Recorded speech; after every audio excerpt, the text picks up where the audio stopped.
How's it going, everybody? This is Bang Bang Bo, and I'm back with another video. This is an update to my original review of the JHO two-tone nug / knife. Just a quick little overview for anyone that missed the first video. It's just like a folding knife built inside of a nug. Okay, cool, get it. Just some notes on it. It has a locking mechanism there, pretty safe, sturdy. I like to cut things like this when I use it. It's just what I find best. The knife, the other end of it protrudes out the side like that over here. It's never gotten in the way, it's never been a problem. Keys can scratch it. Generally they go away, except that one right there, but maybe not, I don't know.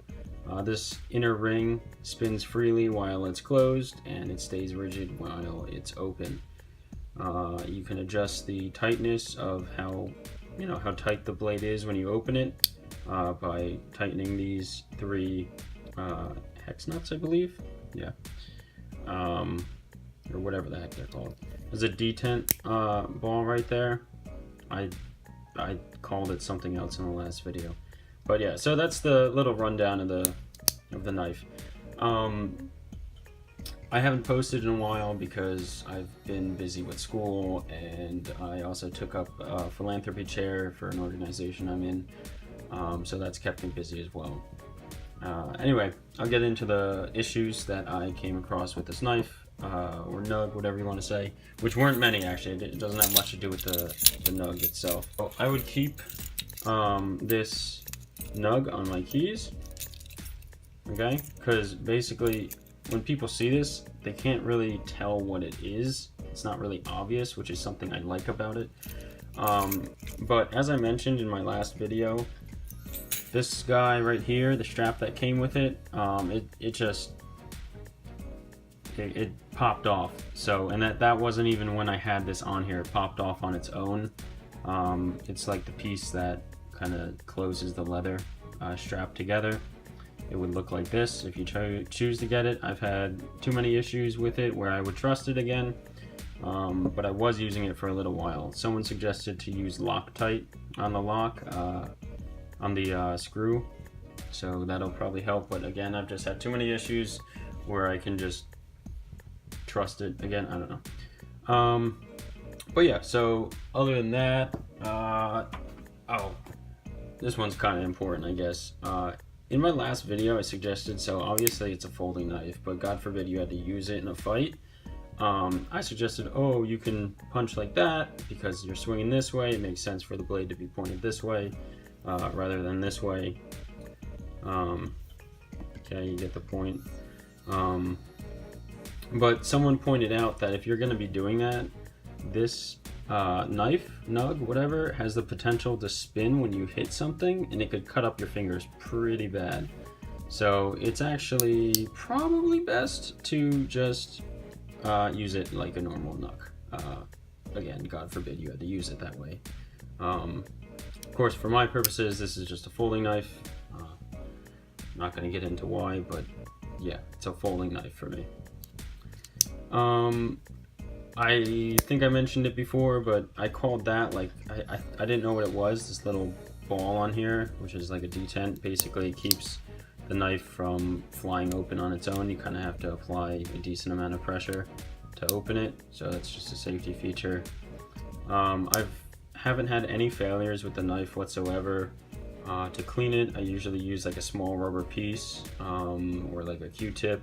It gets the most dirty in between this little rod and the knife, and also just kind of like where the locking mechanism is. But when I say dirty, it's like just some fuzz and stuff. It's no big deal. It's never done anything. Oh yeah, rust. I haven't had any issues with it rusting, anything like that. Discoloration. The only discoloration comes from over time the scratches that you get on this, but like you'll see sometimes it'll have like brass, like it'll look like brass rubbed off onto it, but it comes off like within like a few hours of just carrying it around, or if you like rub it off with your fingers. One of the ways that I found best to carry this thing is actually in jeans. I have shorts, actually. These are shorts. that they have like this little change pocket, and the jeans have them, some shorts have them.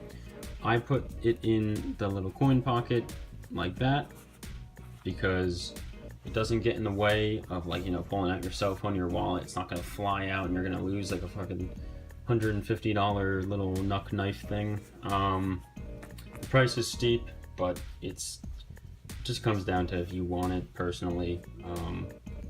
Yeah, the price is what it is. But yeah, so I think that's the best way to carry it, is in those little coin things. I mean, obviously, if you don't have one, you just put it in your pocket, and that's it. But I thought that was neat. Like, those pockets generally just don't have a purpose for me, and I love how it just fits in there quite nicely. I leave it facing this way on purpose, so then you don't have to reach in very far. You can slide your finger in that little hook, or hook the hole, and just pull it out. So that's what I do. I think it works the best. It makes the most sense in my opinion. Yeah. So I think that's it. I'm gonna go check the comments real quick and see if I missed anything. Be right back. Alright, so it doesn't look like I missed anything from the comments. I hope you guys enjoyed that video. I'm gonna be bringing more videos, uploading more videos to YouTube more frequently now that I've kind of gotten a grasp on school and my new philanthropy position. Yeah, so if you guys have any questions, suggestions, requests, go ahead and leave a comment, and then like and subscribe. I really appreciate it. It helps me know that I should continue to make content for people like you and for products like this. Happy belated Halloween, and stay safe, be smart. That's it, I guess.